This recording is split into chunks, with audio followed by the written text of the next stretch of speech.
Often viewed as a sort of hippie movement, gluten-free eating is a fairly new development in the American food market. The rise of the gluten-free diet was begun by those diagnosed with celiac disease. Celiac disease is an autoimmune disorder triggered by ingesting gluten.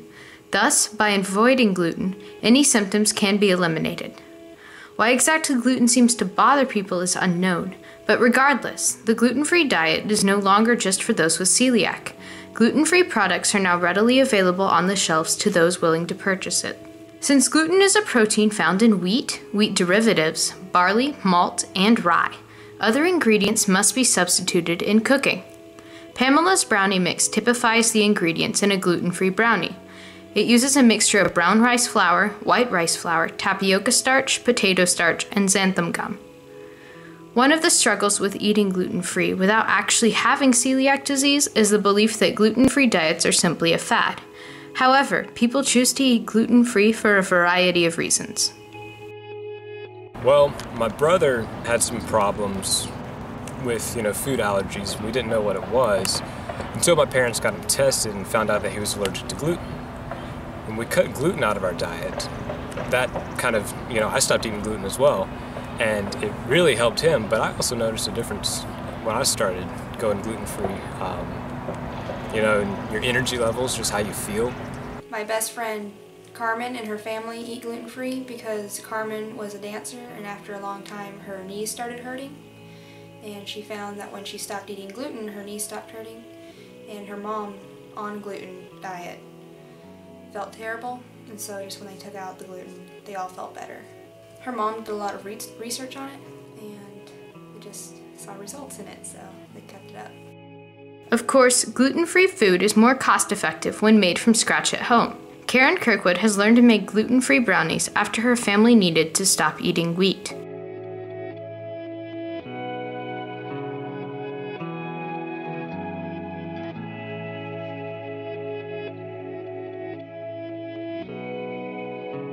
Yes, the flour mixture I use consists of a very fine brown rice flour, tapioca flour, also called tapioca starch, and potato starch.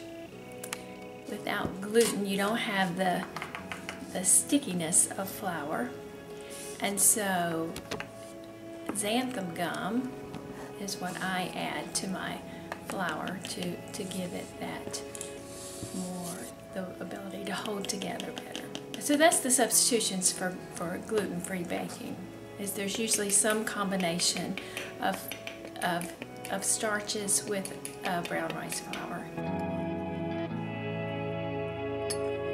Some people go to the extent of measuring how many grams they're using instead of actually measuring by cup.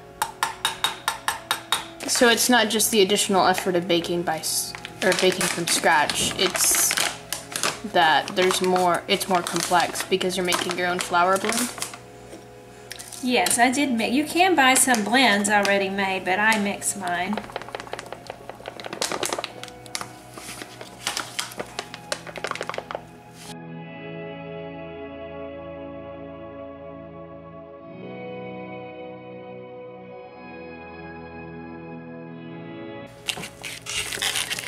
Of course, sugar is naturally gluten-free.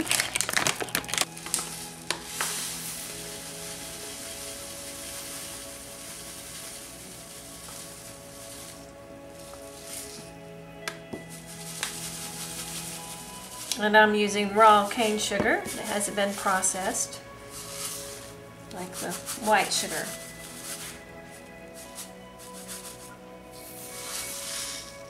How did you end up going gluten-free? Well, my youngest son was having some health problems, so we ended up in the office of a naturopath.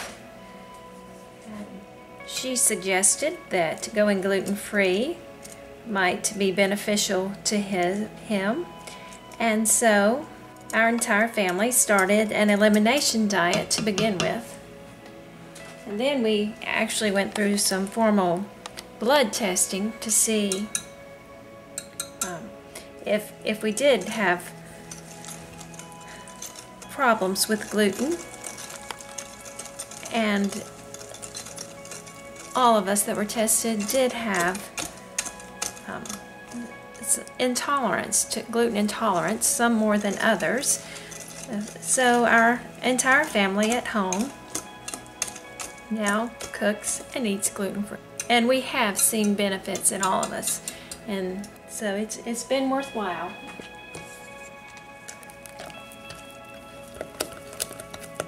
So going to a naturopath was kind of a funny turn for you, wasn't it?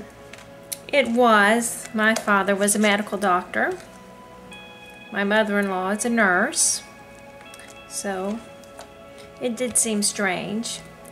I did discuss this with our pediatrician, and he agreed if we were seeing the benefits from this change in our diet that we should continue on with this.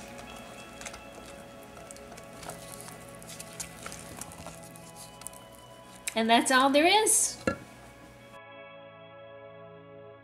While a scientific consensus has not been reached on the benefits, non-celiac families are choosing to pursue a gluten-free diet as it suits their lifestyle, even if it means cooking in a completely new way.